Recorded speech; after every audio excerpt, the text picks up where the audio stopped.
Hello, everybody, and welcome into Senior Living Live. My name is Melissa. Thank you so much for being with us this afternoon. We are taking some time to preview our upcoming webinar called Building Resilience During Challenging Times. You can catch it August 12th at 4 p.m. Eastern Time. Our guest presenter, you see her right there, is Mary Catherine Lundquist, and she has some excellent tips to help you and your family weather some of the most difficult life events you may face. Mary, thank you so much for being with us today, and of course, taking the time to be a part of our webinar on the 11th. Good to see you.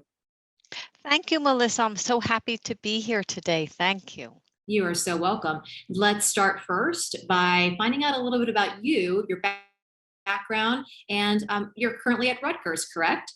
Hi, yes. I work at Rutgers University and I work at the COPSA Institute for Alzheimer's disease and related disorders. And we've been around for about 47 years, and I've been there for about 27 of those years. And we provide specialized services for individuals who have memory impairment and for all the people who support them. That is their family members and also the professionals who support them as well. So we have a clinic where people can come and see a geriatric psychiatrist and social workers. We provide training to community members, and we have a great helpline for caregivers. So if you're concerned about someone who's older, someone who has complex needs, somebody who is maybe developing memory issues, we're there to support you for every step of the journey. Yeah, you're doing great work out there, and it's much needed for sure these days. Now, as we listen to that, it's very clear that you certainly bring a wealth of knowledge and experience in geriatrics and dementia care. So, can you give us some examples of challenges that families with seniors face, maybe across the board? You know, our viewers may be able to find themselves within those examples. Right. Well, there are so many challenges. I mean, we're all aging, right? So, and Right. as we get older, we're going to face some obstacles that are natural. We might be less mobile. We might start to have problems with our vision. So, we might not be driving as much as we were before. We could develop other chronic conditions, which means that we might need medication or we might need people to support us. And sometimes people do get diseases that impact their memory as well, which can really impact their quality of life. So, and this can be different for people across the board. So, sometimes we might start to notice that a family member is getting lost while they're driving, or maybe they're losing a lot of weight because they're having a hard time kind of cooking. So maybe mom or dad isn't changing their clothes as regularly, or they're not bathing as often, or they're having difficulty with their finances. So, it's natural as we get older, some things might become more problematic. And for those of us who love people who are older, it's a challenge for us. How do we support our loved ones' independence and help them get the best quality of life that they can have while still making sure that they are safe and that they have the medication that they need and that they have the food and the nutrition and the social activities that they need as well, especially when it's harder for them to get those things on their own. Yeah, and you're ticking a lot of boxes really that people don't even think about. It's just like the immediate need of the care of maybe the ailment that that person's dealing with, but you don't think about all the other things that support that person as a whole person. So I'm glad you mentioned that. Now, the skills and tools for coping that you're going to provide in the webinar can help those families, right? But I do think maybe, and maybe I'm wrong here, but that these can be coping mechanisms in all scenarios. So, what are some ways that people can stay strong and focused while navigating those tough times? Oh, yes. These are things that we can all use, and we use them at our program every day, and they help us cope with challenges that we have in our own lives as well. And the first thing is just to really pause and to check in with yourself and to see how you're doing. I mean, we all have so many things on our plates, right? And so many responsibilities every day. And sometimes we just go, go, go.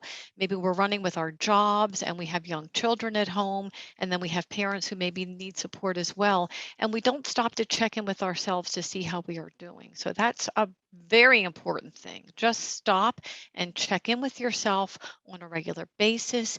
Take a breath. See, how am I doing, and how am I being impacted? Especially when we think about everything that we've gone through, as a society, in our country, in our world over the past few years with the pandemic. It's been stressful.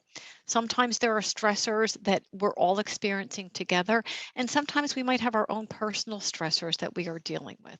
So stopping to check in with ourselves is really, really important.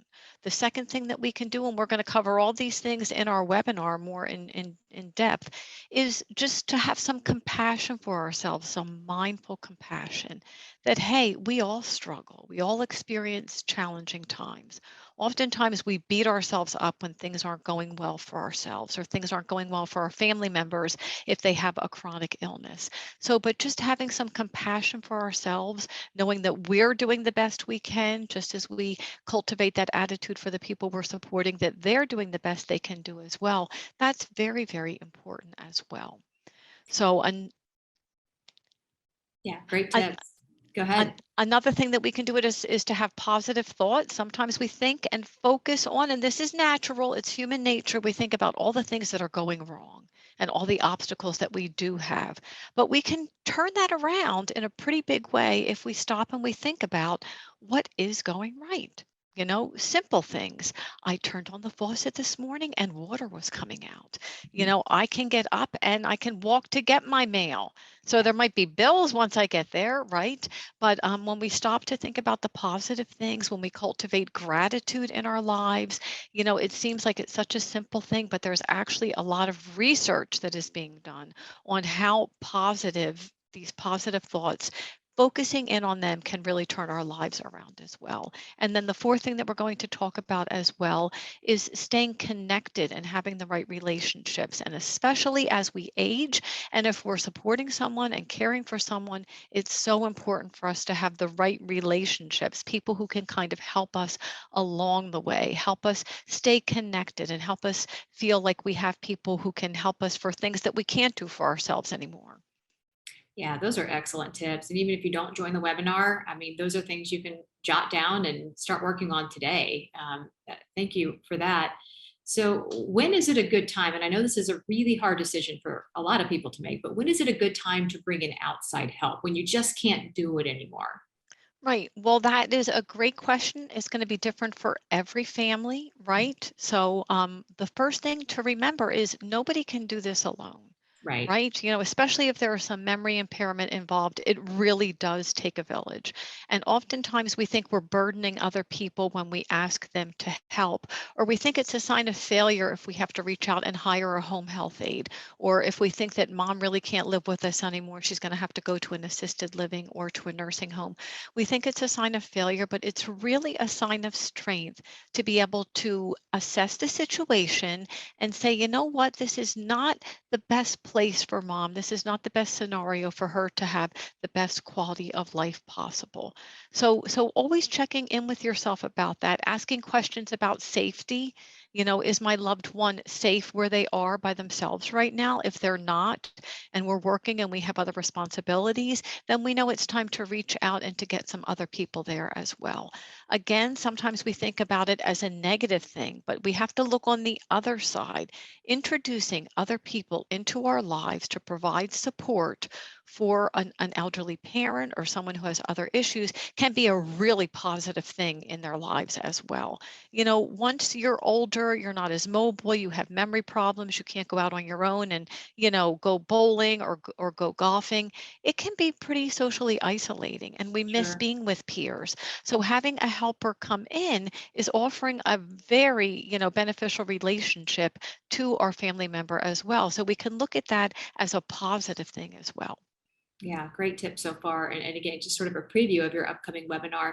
So as we wind this down, can you give our viewers just some additional resources they can visit or call right now? Say they can't make the webinar and they want to get more help. Who can they call? Oh, yes, we have a wonderful helpline and it's free and Great. confidential. It's for anybody who's in the state of New Jersey. You can be living here, your loved one can be in another state, or you can be in another state and your loved one can be in New Jersey. You can call us and you will get a one-on-one person who will talk with you about your situation. The person on the other end of the line is someone who has been a caregiver, so they know what you're going through and they have professional experience as well. So they're there to help you every step of the way, finding a doctor, how to help a person get a bath at home, and then to help you, find appropriate places if you feel that your loved one would be better living in another location. We can help you with that. And we're there to help with the bereavement too after your loved loved one dies. We have lots of support groups. In addition to the one-on-one support that you can get there, we have a great website. We have a great self-care section. So you can check us out at www.caretocaregivers.com. Click the self-care page and you'll see some great guides that beautifully kind of display all the things that I just talked about that you can use every day to support yourself and keep yourself strong. Wonderful, wonderful. And you'll be available, obviously, to answer questions following your presentation. Great job today, Mary Catherine Lundquist. We are so thankful that you joined us here and that we will have some of your time carved out on August 11th. We look forward to seeing you then. Thank you, Melissa. Thank you. Thank you. Now, if you'd like to RSVP for this webinar, just head on over to www.seniorlivinglive.com. And while you're there, check out the rest of the content there, all about senior living. Thank you so much for being with us today. Have a great day, everybody.